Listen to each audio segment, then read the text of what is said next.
პრემიერ-მინისტრის კრიტიკა ნაციონალურ მოძრაობას. გიორგი კვირიკაშვილი მინისტრთა კაბინეტის წევრებს ხვდება. ერგნეთში ინციდენტების პრევენციისა და მათზე რეაგირების მექანიზმის ფარგლებში მორიგი შეხვედრა იმართება. რა საკითხებს დააყენებს ქართული მხარე? 59 გარდაცვლილი და 527 დაშავებული. ლას-ვეგასში მომხდარი სროლის ახალი დეტალები. მოგესალმებით, ეთერშია მოამბე 12 საათზე. სტუდიაში ლიზა ციკლაური მუშაობს. პრემიერ-მინისტრის ხმაურიანი განცხადებები გიორგი კვირიკაშვილი ნაციონალურ მოძრაობას და მის ლიდერებს წარსულის პოლიტიკოსებს უწოდებს. მთავრობის მეთაურმა გუშინდელი აქციის ორგანიზატორები გააკრიტიკა. მინისტრთა კაბინეტის წევრებთან შეხვედრაზე პრემიერმა ინვესტიციების მნიშვნელობაზე და ტურიზმზეც ისაუბრა. ანა ბროლაძეს ჩავთავთ დეტალებით ახლა პირდაპირ ეთერში. ანა, უფრო კონკრეტულად რომ მოგვიყვე, რაზე ისაუბრა გიორგი კვირიკაშვილი? ხელისუფლება არაპირებს გაითვალისწინოს 5 ნერვოზიანი თვალებრიალა პოლიტიკოსის მოსაზრება, რომლებიც წარსულის პოლიტიკოსების გაკოტრებული პარტიისა და მისი ლიდერის მხარდამჭერები არიან. ასე უპასუხა გიორგი კვირიკაშვილმა ბოლო პერიოდში განვითარებულ მოვლენებს, რომელიც პანორამა თბილისის პროექტის ფარგლებში მიმდინარე მშენებლობებს ეხება. მე მაყურებელს შევახსენებ, საუბარია ორი ტერიტორიისთვის ზონალური სტატუსის შეცვლაზე, რომელთან დაკავშირებითაც საკრებულომ რამდენიმე დღის წინ მიიღო გადაწყვეტილება. პუშკინის სკვერში მშენებარე სასტუმროს დამატებით 1900 კვადრატულ მეტრს შეეცვალა სტატუსი საიმედოდ, რომ აშენდეს მიწისქვეშა პარკინგი და თაბორის მთაზე რეკრეაციული ზონის მოსაწყავად და განსათავსებლად ამ ტერიტორიისთვის საირიგაციო სისტემის განსათავსებლად დამატებით 5000 კვადრატულ მეტრს შეეცვალა ასევე სტატუსი. შემიძლია არ გამოვეხმაურო იმას, რასაც ჩვენ ხედავთ ამ გასული დღეების განმავლობაში თბილისის მერიაში, რაც ხდება. არ ვიცი ხა რა დავარქვა ამას, არსებობს პოლიტიკური უსინდისობა და არსებობს ადამიანური უსინდისობა და არსებობს ზღვარი ყველაფერი ამის. რადგან ჩვენ ხედავთ, ეს არის ყველაფერი ამ ზღვარს იქით გადასული ადამიანები.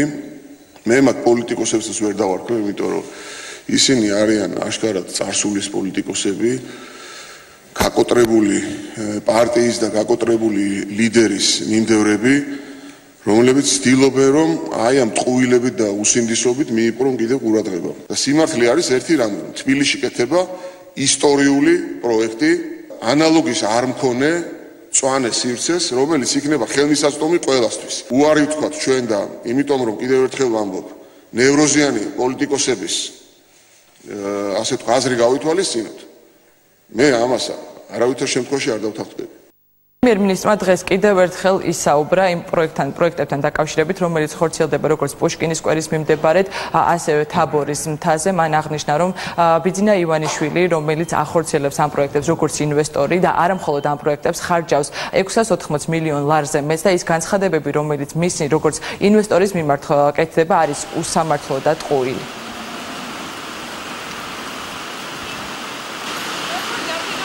პუშკინის სკვერის მითვისება უნდა ბიძინა ივანიშვილს ამბობენ. საუბარია იმაზე, რომ პუშკინის სკვერის მიმდებარე ტერიტორიაზე აშენდეს პარკინგი. როდესაც დღეს მერია სანთლით ეძებს ადამიანებს, რომლებიც თბილისში 10 პარკინგს ააშენებენ, იმიტომ რომ არ არის პარკინგები თბილისში, ეს ადამიანი პრაქტიკულად აბსოლუტურად არაკომერციულ საწყისებზე აშენებს ორჯერ მეტ პარკინგს, ვიდრე ეს ჭირდება იმ სასტუმროს, რომელიც იქ შენდება. და საუბარი რაზეა, რომ ეს არის პუშკინის სკვერის მიმდებარე ტერიტორია და მიწისქვეშა ტერიტორია, სადაც უნდა აშენდეს ეს პარკინგი. და რა კიდევ ბოტანიკური ბაღის მითვისება უნდა.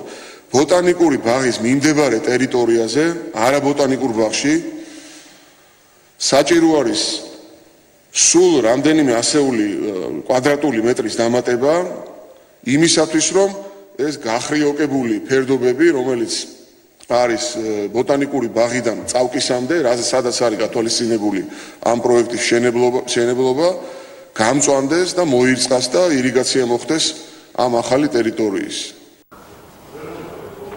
პრემიერ-მინისტრმა დღეს გაამხნევა საკუთარი თანაგუნდელები და მოუწოდა მათ უფრო თამამები იყვნენ პოლიტიკური განცხადებების გაკეთებისას. გიორგი კვირიკაშვილმა აღნიშნა, რომ სიმართლე არის მათ მხარეს და გარკვეული შეცდომების თუ სწორი მიმართულებით სვლის მიუხედავად თავარი არის ის, რომ როგორც ის აღნიშნავს, მათ აქვთ არჩეული სწორი გეზი და მოსახლეობა ამას ხედავს.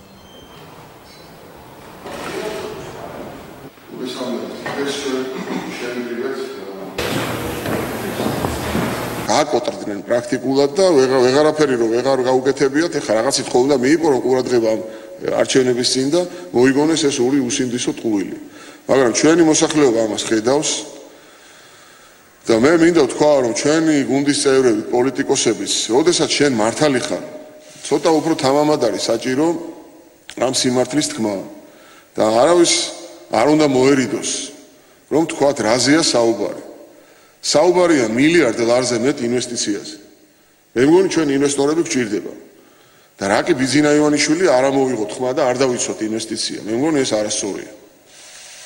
საუბარია იმაზე, რომ 20,000 ადამიანი საქმდება დღეს ამ ინვესტიციებზე. მე მინდა რომ ჩვენს გუნდის წევრებს მივმართოთ, ცოტა გავამხნევო ისინი. სიმართლე არის ჩვენს მხარეს. ჩვენ არაფერი არ გვაქვს თავის სამართლებელი. ეს განცხადებები პრემიერ-მინისტრმა გააკეთა მთავრობის წევრებთან იმ შეხვედრაზე, რომელზეც ტურიზმთან დაკავშირებით იმსჯელეს. მთავრობის ხელმძღვანელმა თქვა, რომ ქვეყანას საკმაოდ წარმატებული ტურისტული სეზონი ჰქონდა, რომელიც ჯერ კიდევ გრძელდება. გასულ წელთან შედარებით უფრო მეტ სტუმარს უმასპინძლეთ, თუმცა აუცილებელია, რომ აქედანვე დაიწყოს სამზადისი მომავალი ტურისტული სეზონისთვის და აღმოიფხვრას ის ხარვეზები, რაც ამ პერიოდში როგორც ინფრასტრუქტურული, ისე მომსახურების კუთხით დაფიქსირდა. მადლობა ანა, პრემიერ-მინისტრის განცხადებები ანა ბროლაძემ გაგვაცნო. პრემიერ-მინისტრმა განცხადება გააკეთა ლევან ხაბეიშვილის შესაძლო ცემის ფაქტთან დაკავშირებულ გავრცელებულ ინფორმაციაზეც. მინდა რომ ყველამ ნახოს ის ვიდეო, ერთ-ერთი არ მახსოვს იმის ადამიანის გვარი, რომელიც 26 მაისის მერე ამბობდა, რომ ნაგვისგან გაწმინდესო, როდესაც გვამები ეყარა პოლიტიკოსების პარლამენტის შენობის წინ, გაწმინდესო ესო და გვამებისგან და ნაგვისგან გაწმინდესო, ნაგავს ეძახდა ამ ოპოზიციონერებს, რომლებსაც გუშინ არ ვიცი, მერის მოადგილიდან დაწყებული პოლიციელები დამთავრებული ასულიერებდნენ, რომ პულსი გაქვს შვილო მომატებული და არ გახვიდე გარეთ, არ ინერვიულო. აი ეს არის ჩვენი მთავრობის სახე. აი ეს არის და ეს ცვლილება მოიტანა ბიძინა ივანიშვილმა. ნაციონალური მოძრაობის ერთ-ერთი წევრი ლევან ხაბეიშვილი ამ წუთებში თბილისის პროკურატურაში იმყოფება. ის საგამოძიებო ორგანოში გამოკითხვაზე მას შემდეგ დაიბარეს, რაც პარტიის ლიდერების მიერ გავრცელდა ცნობა თითქოს აქციის მიმდინარეობისას ხაბეიშვილს თბილისის მერიის შენობაში ფიზიკურად გაუსწორდნენ. ამის შესახებ თავად ხაბეიშვილიც საუბრობს. საპასუხო განცხადებას და პირველ სართულზე გადაღებულ ვიდეო მასალას კი ავრცელებს დედაქალაქის მერია, რომელიც პარტიის წევრის შენობაში ყოფნას ასახავს. განცხადებაში ნათქვამია, რომ ნაციონალური მოძრაობის მიერ გაკეთებული ცნობები მისი ფიზიკური ანგარიშწორების შესახებ სიცრუეა. მოუწოდებთ პოლიტიკურ პარტიებს ნუ შეიყვანენ საზოგადოებას შეცდომაში წინა საარჩევნოდ პოლიტიკური ქულების დაწერის მიზნით და თავი შეიკავონ მიზან მიმართული ბრალდებებისგან. ნათქვამია ოფიციალურ განცხადებაში.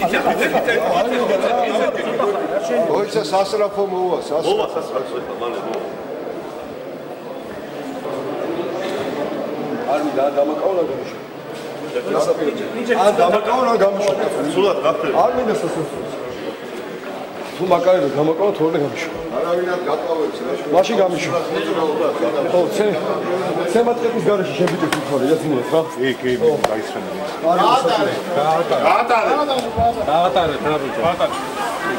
გაატარე. ოჩახ ვისი გარიც მოხდა? იტინებს ამოუდეს გერმანიას. ძალიან ბევრი სამართალ დარღვევაა. მათ უკანონოდ აღიკვეთეს თავისუფლება და არ არის შედგენილი უქმით თუ რატომ შემატრიეს დედაქალაქის მერიაში, სადაც განახორციელეს ფიზიკური შეურაცხყოფა. დედაქალაქის მერიამ გამოაყრნა ვიდეო, სადაც ეს ყველაფერი იწყება სკამიდან და სკამამდე როგორ მოუხდი და იქ რატო ვიყავით წამოწოლი და რატო იზახებდა სასტრაფოს. ეს არ განუმარტავთ. ადასტურებენ. ხო იფაქსო, სულ თუ არ და თვითონ ამბობენ. ეს ვიდეო არის არასრული? რა თქმა უნდა, ეხლა სკამზე ხო არ დავიბადე დედაქალაქის მერიაში, სკამამდე ხო მოხდა რაღაც, ხო? თბილისის მერიასთან განვითარებულ მოვლენებს ეხმაურება სახალხო დამცველიც. უჩან ანუაშვილის თქმით, მისმა წარმომადგენლებმა უკვე მოინახულეს გუშინ აქციაზე დაკავებულები.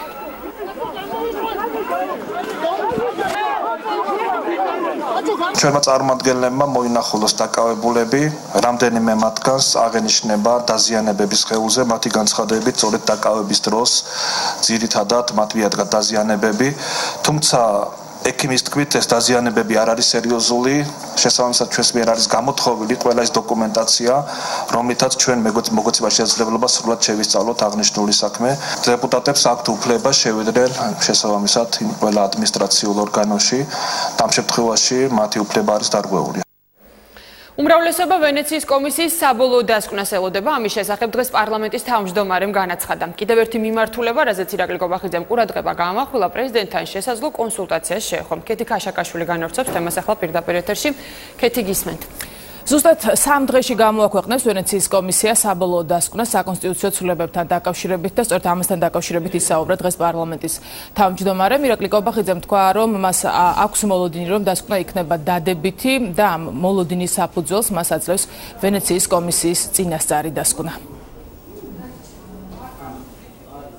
ეს დასკვნა იქნება ბუნებრივი იმის შესაბამისი, რაც იყო წინასწარი დასკვნა, განსაკუთრებული ცვლილებები არ შედის ხოლმე. საბოლოო დასკვნაში წინასწარი დასკვნის გამოქვეყნების შემდეგ ეს არის საბოლოო მოლოდინი. როგორც მოიხსენება, დასკვნა იყო პოზიტიურად შეფასდა საკონსტიტუციო ცვლილებები და ანალოგიური დასკვნა იქნება, რა თქმა უნდა, 6 ოქტომბერს დამტკიცებული. რაც შეეხება პრეზიდენტთან კონსულტაციებს, როგორც ირაკლი კობახიძემ დღეს განაცხადა, საპარლამენტო უმრავლესობა დღესაც მზად არის შეხვდეს პრეზიდენტს კონსულტაციებისთვის, თუმცა მათი პირობა რჩება უცვლელი, შეხვედრა უნდა შედგეს საპარლამენტო უმრავლესობის ფორმატში. რაც შეეხება შეთავაზებას, რომელიც გააკეთა პარლამენტის თავმჯდომარემ პრეზიდენტის მისამართით, საუბარია იმაზე, რომ პრეზიდენტმა ვეტო გამოიყენოს ორი კონკრეტული ცვლილების შესატანად კონსტიტუციაში, საუბარია ბონუსების გაუქმებაზე და ასევე საარჩევნო ბლოკების ერთჯერადად დაშვებაზე. ეს შეთავაზებაც, როგორც ირაკლი კობახიძემ დღეს თქვა, უცვლელი რჩება. ჩვენ სათყოფნა გამოხატეთ, რომ თუ იქნებოდა ასეთი სურვილი პრეზიდენტის მხრიდან, ჩვენ შევხვდებოდით აუცილებლად უმრავლესობის ფორმატში, მას ასევე მე პირადად გამოხატე სათყოფნა, რომ ის სურვილი შემთხვევაში შევხვდებოდი აუცილებლად საკონსტიტუციო საკითხებთან დაკავშირებით, თუმცა ჯერჯერობით არის დუმილი. ვეტოს უფლება არის პრეზიდენტის უფლება. შესაბამისად, მან უნდა ჩათვალოს საჯეროდ ეს შეხვედრა, მან უნდა შემოგთა, აქ არ არის საუბარი იმაზე, რომ მე ვიზამ თუ ის ისამს, მისი უფლებაა ვეტოს გამოყენება და შესაბამისად ინიციატივა არის მის მხარეს. საპარლამენტო უმრავლესობა პრინციპში უკვე არის პრეზიდენტის ვეტოს მოლოდინში, როგორც ირაკლი კობახიძემ დღეს განაცხადა, პარლამენტი ვეტოს გაიზიარებს მხოლოდ იმ შემთხვევაში, თუ პრეზიდენტი დათანხმდება მათ შეთავაზებას და ვეტოს გამოიყენებს აღნიშნული ორი ცვლილების შესატანად კონსტიტუციაში. მადლობა კეთი, ეს კეთი ქაშაკაშვილი იყო. ერგნეთში ინციდენტების პრევენციისა და მათზე რეაგირების მექანიზმის ფარგლებში მორიგი შეხვედრა იმართება. ცნობილია, რომ ქართული მხარე ოკუპირებულ ერეთში განვითარებულ მოვლენებზე იმსჯელებს საუბარი, ასევე შეეხება სოფელ ყარაფილას ტერიტორიაზე რუსული სამხედრო ტექნიკის გამოჩენას და საქართველოს მოქალაქეების უკანონო დაკავებებს. შეხვედრა ერგნეთში ჟურნალისტებისთვის გარკვეული შეზღუდვებით დაიწყო, დეტალებს ნინო ფისაძე გვეტყვის. დიახ, ინციდენტების პრევენციისა და მათზე რეაგირების მექანიზმის ჯგუფის 91 შეხვედრა ჟურნალისტებისთვის შეზღუდვების დაწესებით დაიწყო. ევროკავშირის სადამკვირვებლო მისიამ სარეკომენდაციო წერილი მედიისთვის ერთი კვირის წინ გაავრცელა. შეზღუდვები ძირითადად გადაღების წესს უკავშირდება. ჩვენ ახლა უკვე აღარ გვაქვს საშუალება შეხვედრის კარავთან მიახლოების, კარვიდან დაახლოებით 10 მეტრის მოშორებით ვდგავართ და მხოლოდ 15 წუთის განმავლობაში შეგვეძლება კარავთან მიახლოება, მათ შორის 2 წუთი კარავში კადრების გადაღება პრეს სპიკერის თანხლებით. ევროკავშირის სადამკვირვებლო მისიის წარმომადგენლები აცხადებენ, რომ ეს შეზღუდვები დაწესდა, რათა შეხვედრის მონაწილეების პირისპირ და კონფიდენციალური საუბრის დაცულობა იქნეს გარანტირებული. რაც შეეხება შეხვედრას, შეხვედრა უკვე 1 საათია დაახლოებით, რაც არის დაწყებული. შეხვედრაზე მთავარი საკითხი იქნება ოკუპირებულ ერეთში განვითარებული მოვლენები. ქართული მხარე დღეს საკმაოდ მწვავედ გააპროტესტებს ოკუპირებულ ერეთში საქართველოს მოქალაქეების კუთვნილი საცხოვრებელი სახლების გრევის ფაქტებს, ასევე საუბარი იქნება უკანონო დაკავების ფაქტებზე და საოკუპაციო ზოლის სოფელ ყარაფილასთან რუსული სამხედრო ტექნიკის გამოჩენის ფაქტებზე. შევეხებით უკანონო დაკავებულების უკანონო დაკავებული საქართველოს მოქალაქეების ფაქტებს. განსაკუთრებული ყურადღება დღევანდელ შეხვედრაზე დაეთმობა გიორგი გიუნაშვილის საქმეს. მოგეხსენებათ, ეს ადამიანი კვლავაც იმყოფება უკანონოდ დაპატიმრებული ეგრეთ წოდებული ცხინვალის ციხეში. ჩვენ მონაწილეებს აუცილებლად უნდა შევახსენოთ, რომ მის მიმართ წაყენებული ბრალდებები არის გამოგონილი და სრულად პოლიტიზირებული. გარდა ამისა, ასევე მოგვიწევს საუბარი დავით ბაშარულის საქმესთან დაკავშირებით საერთაშორისო ორგანიზაციებს, რომლებიც მედიაციას უწევენ დღევანდელ შეხვედრას, ასევე უნდა შევახსენოთ, რომ ამ საქმეში არსებობს ძალიან ბევრი კითხვის ნიშანი, რომელიც პასუხგაუცემელია და მნიშვნელოვანია, რომ ყველა მონაწილე ძალიან ყურადღებით დაინტერესდეს ამ საქმის დეტალებით. წინა შეხვედრიდან დღემდე საქართველოს 11 მოქალაქე იქნა დაკავებული საოკუპაციო ზოლის სიახლოვეს. ამ დროისთვის ცხინვალის დროებითი დაკავების იზოლატორში საქართველოს 3 მოქალაქე რჩება. ერგენსიდან დეტალები ნინო ფისაძემ გაგვაცნომ. რუსეთ-საქართველოს ომის საქმეზე ჰააგის სასამართლოსთან თანამშრომლობას განაგრძობს იუსტიციის სამინისტრო. თეა წულუკიანი საქართველოში ვიზიტით მყოფ ჰააგის სასამართლოს გამწესრიგებელს შეხვდა. დელეგაციას იუსტიციის სამინისტრო მასპინძლობს. ვიზიტის ფარგლებში ჰააგის სასამართლოს წარმომადგენლები შეხვდებიან 2008 წლის აგვისტოს ომის შედეგად დაზარალებულებს და ესტუმრებიან მათ ერთ-ერთ დასახლებაში. ჰააგის სასამართლოს დელეგაცია სპეციალურ შეხვედრას გამართავს სტუდენტებთან და სამოქალაქო საზოგადოების წარმომადგენლებთან. მნიშვნელოვანია ის, რომ ჰააგის ეს მნიშვნელოვანი ინსტიტუცია ხედავს საქართველოს იმ აქტივობას, რაც მიმართულია ერთადერთი მიზნისკენ, რომ ქართველთა წმენდა, რომელიც ჩატარდა ჩვენი აზრით 2008 წლის აგვისტოს ომის დროს დაინახოს ასევე ჰააგის პროკურორმაც, მოაგროვოს მტკიცებულებები ასევე ქართველი სამხედრო ტყვეების, წამებისა და მკვლელობის თითოეულ ინდივიდუალურ საქმეზე მიაკულიოს დამნაშავეებს და ისინი ჩვენ ვიხილოთ საერთაშორისო მართლმსაჯულების წინაშე. სტიქიის მეორე დღე ქობულეთში ამ დროისთვის სიტუაცია სტაბილურია. წვიმადილიდან შეწყდა და ქუჩების დატბორილი წყლისგან გათავისუფლდა. უხვი ნალექის გამო 30-ზე მეტი საცხოვრებელი სახლი დაიტბორა. რამდენიმე სოფელში კი მეწყერი ჩამოწვა. დეტალებს მერაბ წულუკიძე გაგვაცნობს. ქობულეთში ამ დროისთვის ისევ წვიმს, თუმცა არა ისე ინტენსიურად, როგორც ეს გუშინ საღამოს იყო. დაახლოებით 9 საათზე მოვიდა ძლიერი წვიმა და უხმა ნალექმა განსაკუთრებით დააზარალა გილაურის დასახლება, რუსთაველისა და ჯავახიშვილის ქუჩები. წყალი შევიდა საცხოვრებელი სახლების პირველ სართულებზე და მოსახლეობის ნაწილს დაუზიანა ავეჯი და საყოფაცხოვრებო ტექნიკა. დაზარალებულები მომხდარს უკავშირებენ სანიაგრე არხების გაუმართავობას. ისინი აცხადებენ, რომ მცირედი წვიმების დროსაც მდინარე აჭყვა გადმოდის კალაპოტიდან და ტბორავს მიმდებარე ტერიტორიებს. ასეთ შემთხვევაში მათი განცხადებით მეზობლები ერთმანეთს აფრთხილებენ მოსალოდნელი წყალმოვარდნის შესახებ და ცდილობენ გადაარჩინონ ის ავეჯი და ტექნიკა, რომელიც მათ პირველ სართულებზე აქვთ განლაგებული. საღამოს უკვე დაიძახა მეზობელმა, რომ დადგა წყალი ჯავახიშვილის ქუჩაზე და ჩვენ უკვე მზად ვართ ამ დროს. დავიწყეთ ალაგებას, გადარჩენით, გადავარჩინეთ ნივთები, მაგრამ დატბორვა მერამდენია სათვალავი არა აქვს. წყალმა უცბად მოვარდა, მთელი ქუჩაში დატბორილი იყო, მე ეზოებში აივსო წყალით. არც წვანილი ვარგა, არც მოკლედ არა ქათმები ავიყვანებო თახში ლამიზებო და იხშებოდა რას უყოლაფერი. გაწვიმდება ყოველთვის არ ვზინავს სახში და ასეთი ამბავია და სანამ არ გეიწმინდება აჭყვის კალაპოტი, მანამდე იქნება ამ ფერი მდგომარეობა სულ ამ ქობულეთში. ქობულეთის გამგებელი კი აცხადებს, რომ ნალექი იყო საკმაოდ უხვი და აქ სანიაგრე არხების გაუმართავობა არაფერ შუაშია. მისი თქმით, განსაკუთრებით ძლიერი იყო წვიმა ქობულეთის სოფლებში, რის გამოც ადიდდა მდინარეები. ჩვენ შეკითხვას თუ რა პრევენციული ღონისძიებები უნდა გატარდეს იმისთვის, რომ მდინარე აჭყვას კალაპოტიდან გადმოსვლის პრობლემა ბოლო-ბოლო მოიხსნას, ქობულეთის გამგებელმა განაცხადა, რომ შესაბამისი პროექტი 2018 წელს განხორციელდება და ამისთვის 2 მილიონ ლარზე მეტია გათვალისწინებული.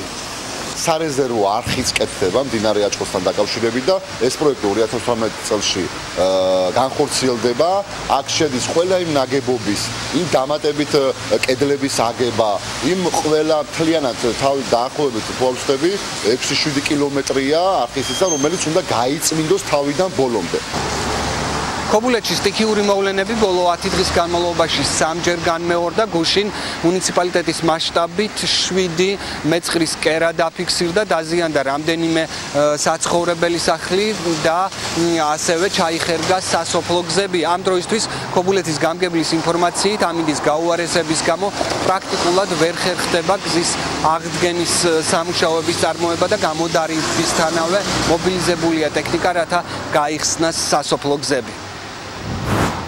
ქობულეთიდან ბოლო ცნობები მერაბ წულუკიძემ გაგვაცნო. გენერალური აუდიტორი მზადა უწყებაში მომხდარ საკადრო ცვლილებებთან დაკავშირებით მესამე სექტორს შეხვდეს. აუდიტის სამსახურის ხელმძღვანელს 2 ახალი მოადგილე ხავს. თანამდებობები დატოვეს ნინო ლომჯარიამ და დევი ვეფხოძემ, რომლებიც ეკატერინე ღაძაძემ და დავით გოგიჩაიშვილმა ჩაანაცვლეს პოსტს, ისევ ინარჩუნებს ნოდარ ჟავახიშვილი, რომელიც აუდიტის სამსახურის ხელმძღვანელის მოადგილედ 2016 წლის დეკემბრიდან მუშაობს.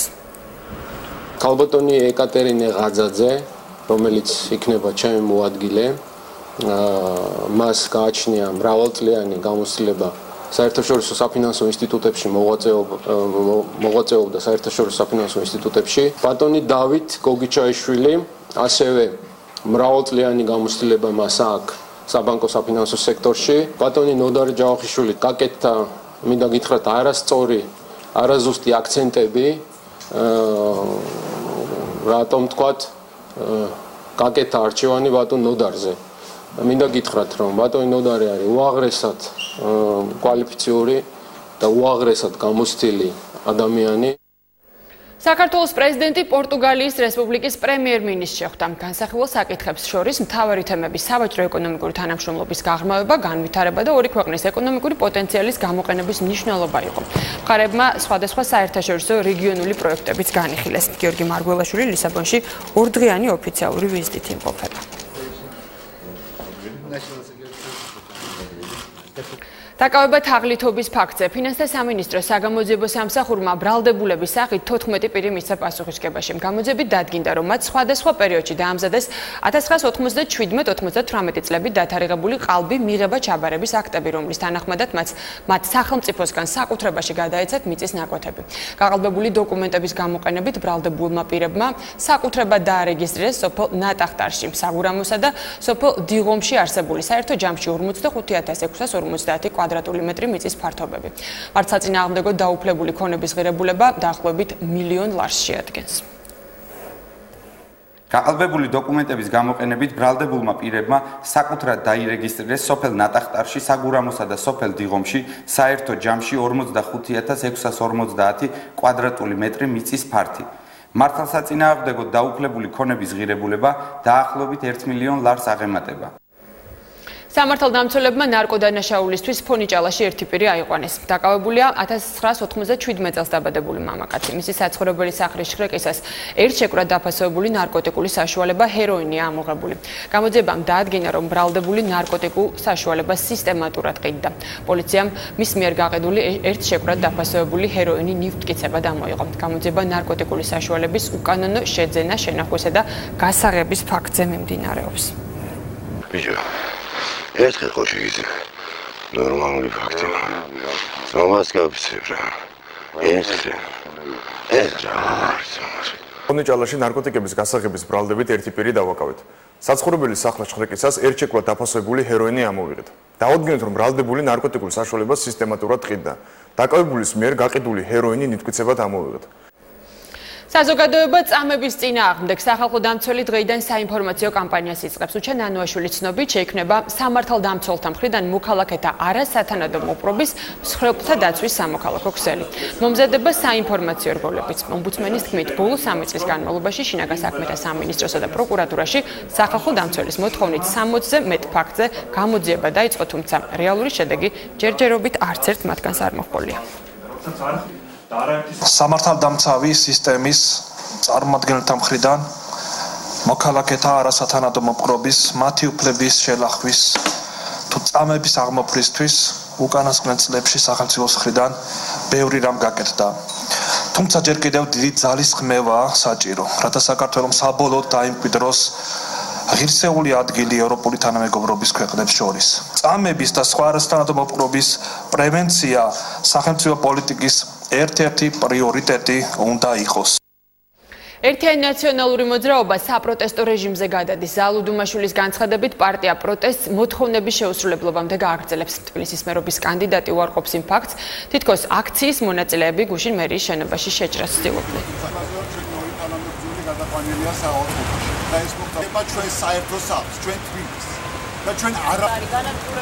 ნაციონალური მოძრაობა გადადის საპროტესტო რეჟიმზე. რაც იმას ნიშნავს, რომ ჩვენ გამოვიყენებთ ყველა კანონით არსებულ მეთოდს, რომ ამ გადაწყვეტილების აღსრულება არ მოხდეს. ჩვენ ნამდვილად ვერ დავიცდით 21 ოქტომბრამდე და ჩვენ ყოველდღიურად ვიბრძოლებთ იმისთვის, რომ თბილისმა დაიბრუნოს თავისი ტერიტორიები და არ მოხდეს მისი გაჩქება ბიძინა ივანიშვილზე. ეს არის დესტრუქციული ძალა, რომელიც წინარჩევნოთ ქმნის იმის ილუზიას, რომ თითქოს ჩვენ ერთლარად ვასხვისებთ კონკრეტულ მიწის ნაკვეთს. მე მინდა გესაუბროთ, რომ აქ არ ყოფილა ჯერ გასხვისება, აქ იყო მხოლოდ საინვესტიციო წინადადება შემოსული. შემდეგში იქნება, რა თქმა უნდა, განხილული გასხვისების საკითხი. 1 მილიონი ლარის მიწისქვეშა პარკინგი უნდა აშენდეს პუშკინის სკვერის მიმდებარე ტერიტორიაზე, რაც არის ჩვენი ქალაქისთვის წინ გადადგმული ნაბიჯის საცობებისგან განთავისუფლების მიმართულებით. ევროპული საქართველოს ლიდერმა გიგი უგულავამ დუშეთის მოსახლეობას მერობის კანდიდატი გელა დაიაური წარუდგინა. ევროპული საქართველოს შეხვედრაზე ადგილობრივებმა რაიონის პრობლემებზე ისაუბრეს. გიგი უგულავამ ამორჩეველს წინა საარჩევნო გეგმაც გააცნო. ის ავტომატურად საქართველოში არ არის რაიონი, სადაც რომელიმე არ აკლდეს. ეს არის დენი, ეს არის წყალი, საწყავი, კანალიზაცია, სასმელი წყალი და გაზი. ჩვენ გვაქვს ამის ამბიცია, რომ გამარჯვების შემთხვევაში აქ დუშეთში, ისე როგორც სხვა რაიონებში, 4 წლის განმავლობაში აი ეს ყველა პრობლემა იყოს მოგვარებული. და რა ხდება ქვეყნის ფარგლებს გარეთ? ლას-ვეგასში სროლის შედეგად დაღუპულთა რიცხვი 59-მდე გაიზარდა, დაშავებულია 527 ადამიანი. ქალაქის მთავარ საავადმყოფოსთან სისხლის დონორობის მსურველთა რიგებია. ამასთან პოლიციას გამოძიების ახალი დეტალები აქვს. სამართალდამცველებმა თავდამსხმელის სახლში ჩხრეკისას დიდი ოდენობითი იარაღი და ასაფეთქებელი ნივთიერება ამოიღეს. შეგახსენებთ, ლას-ვეგასის ცნობილი გასართობი კომპლექსის 32 სართულიდან 64 წლის მამაკაცმა მუსიკალურ ფესტივალზე შეკრებილ ხალხს ცეცხლი გაუხსნა. თავდამსხმელმა სასტუმროს ნომერში პოლიციის მისვლამდე თავი მოიკლა. თავდასხმაზე პასუხისმგებლობა ეგრეთ წოდებულმა ისლამურმა სახელმწიფომ აიღო, თუმცა გამოძიების ფედერალური ბიურო აცხადებს, რომ სტეფან პედოქსა და საერთაშორისო ტერორისტულ დაჯგუფებას შორის კავშირი ვერ დადგინდა ამ დროისთვის.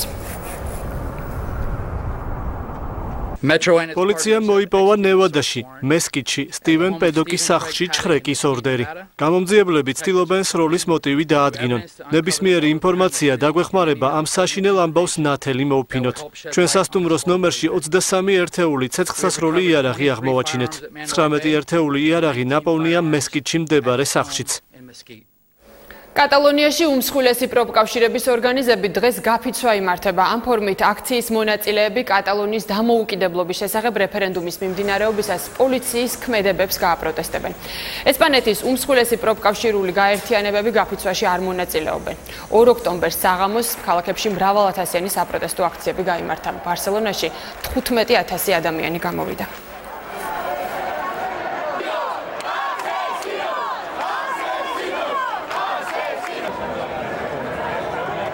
ამერიკელი გენერალი ბენ ჰოჯესი ევროკავშირის ლიდერებს მოუწოდებს შექმნან სამხედრო შენგენის ზონა, როგორც Associated Press იუწყება ევროპაში დისლოცირებული ამერიკელი ჯარისკაცების სამხედრო მეთაური მოუწოდებს ევროპელ ლიდერებს იფიქრონ ისეთ სასაზღვრო წესების შემუშავებაზე, რომელიც საშუალებას მისცემს ნატოს სამხედროებს და ტექნიკას საჭიროების შემთხვევაში ევროკავშირის წევრ სახელმწიფოებს შორის თავისუფლად და შეფერხებების გარეშე იმოძრავონ. ბენ ჰოჯესის თქმით, ეს აუცილებელია პოტენციური აგრესორის, მათ შორის რუსეთის შესაჩერებლად.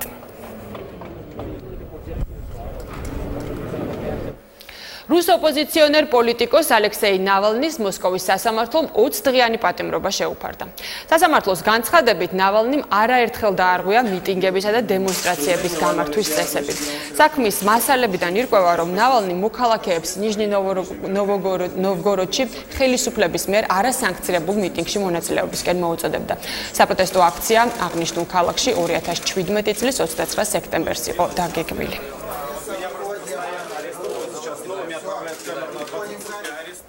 დღეს ღაზას სექტორში პალესტინის მინისტრთა კაბინეტის ხდომა გაიმართება, რომელსაც პრემიერ-მინისტრი უხელმძღვანელებს. ის ადგილზე ორშაბათს დელეგაციასთან ერთად ჩავიდა, მას შემდეგ რაც სექტემბრის მიწურულს მოძრაობა ჰამასმა შერიგების ფარგლებში ადმინისტრაციული კომიტეტი დაითხოვა და ღაზის სექტორის მმართველობა პალესტინის ადმინისტრაციას გადააბარა. პრემიერმა სიტყვით გამოსვლისას განაცხადა, რომ მისი მთავრობა ღაზის სექტორში მოვალეობის შესრულების დაუყოვნებლივ შეუდგება და აღნიშნა, რომ პალესტინის სახელმწიფო დასავლეთ სანაპიროსა და ღაზის სექტორის ერთიანობის გარეშე ვერ იარსებებს.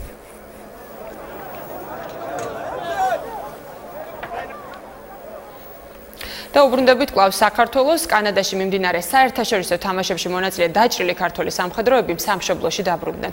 აეროპორტში გამარჯვებულებს თავდაცვის მინისტრი დახვდა. კანადაში სამხედროებმა მჯდომარე ფრენბურთში ოქროს მედლები მოიპოვეს. ფინალურ შეხვედრაში ქართველი სამხედროების ნაკრები გაერთიანებული სამეფოს ნაკრებს დაუპირისპირდა და დაამარცხა. საბრძოლო მოქმედებებისა და საერთაშორისო სამშვიდობო მისიებში დაჭრილი და დაშავებული სამხედროებით დაკომპლექტებულმა 15-კაციანმა გუნდმა კანადაში გამართულ ძლიერთა თამაშებში სპორტის 6 სახეობაში მიიღო მონაწილეობა. ეს ჩვენს დაჭრილ სამხედრო მოსამსახურეებს მიულოცეთ დიდი გამარჯვება.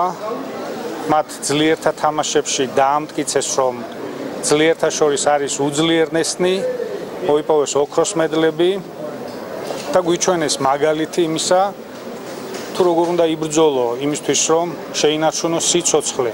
ჩვენ ძლიერთა თამაშებში მოვიპოვეთ ოქროს მედლები, მჯდომარე ფრენბურთში, ჩამოვიტანეთ 9 медали. სხვადასხვა სპორტის სახეობებში გავედით მერვე ფინალში, სადაც პირველად მივიღეთ მონაწილეობა და უკვე შეიძლება შევაფასოთ კარგ შედეგად და მომავალ ძლიერთა თამაშებში მოვიღეთ უკეთეს შედეგს. განათლების სამინისტროში ეროვნულ სასწავლო ოლიმპიადებში გამარჯვებული მოსწავლეები დააჯილდოვეს. ეროვნულ სასწავლო ოლიმპიადა ყოველწლიურად ტარდება და მასში დაახლოებით 100,000-მდე მოსწავლეა ჩართული. დღეს 124 გამარჯვებული გამოვლინდა. წელს უპრეცედენტო რაოდენობა მიიღო მონაწილეობა. პირველ ეტაპზე 200,000-მდე მოსწავლე მონაწილეობდა საგნობრივ ტურნირებში, ასევე ჩავატარეთ ინფორმატიკის ტურნირიც და მინდა გითხრათ, რომ საბოლოო შედეგები ნამდვილად სახარბიელო იყო. ჩვენმა წარგზავნილებმა ასევე საერთაშორისო ოლიმპიადებზე აჩვენეს საუკეთესო შედეგები. ოლიმპიადები არის სწორედ ის პირველი პლატფორმა, რომელიც გვამზადებს საერთაშორისო ასპარეზობისთვის და ეს არის მნიშვნელოვანი არა მხოლოდ მოსწავლეთა წახალისების, თავად პედაგოგთა დამსახურების აღიარებისთვის, სკოლებს შორის ჯანსაღი კონკურენციის გაუმჯობესებისთვის და საბოლოოდ აკადემიური შედეგის გაუმჯობესებისთვის. თბილისის საერთაშორისო თეატრალური ფესტივალის ფარგლებში ქართული სპექტაკლების პრეზენტაცია გაიმართა. 2-დან 6 ოქტომბრის ჩათვლით პროგრამის ფარგლებში ნაწვენები იქნება 20 ქართული წარმოდგენა, რომელსაც წელს მსოფლიოს სხვადასხვა ქვეყნიდან 82 მოწვეული სტუმარი დაესწრება. ეს არის საკმაოდ დიდი ციფრი წელს იმ სტუმრების, რომლებიც ჩამოვიდნენ სპეციალურად ქართული სპექტაკლების სანახავად, მათ შორის არიან პროდიუსერები, ჟურნალისტები, თეატრების და ფესტივალის დირექტორები, დრამატურგები, ძალიან ბევრი ადამიანი, ვინც არის დაინტერესებული ქართულ თეატრთან თანამშრომლობით. ჩვენ ქართულ პროდუქციას წარმოადგენთ საერთაშორისო არენაზე. ეს არის უნიკალური შესაძლებლობა ჩვენი პროდუქტი გავიტანოთ ქვეყნის საზღვრებს გარეთ და ქართული თეატრი, ქართული შემოქმედება გავაცნოთ მსოფლიოს. მოამბე 12 საათზე ამით დასრულებული აქვს. მადლობთ ყურადღებისთვის. ახალი ამბებით დაუბრუნდებით პირდაპირ ეთერში 16 საათზე.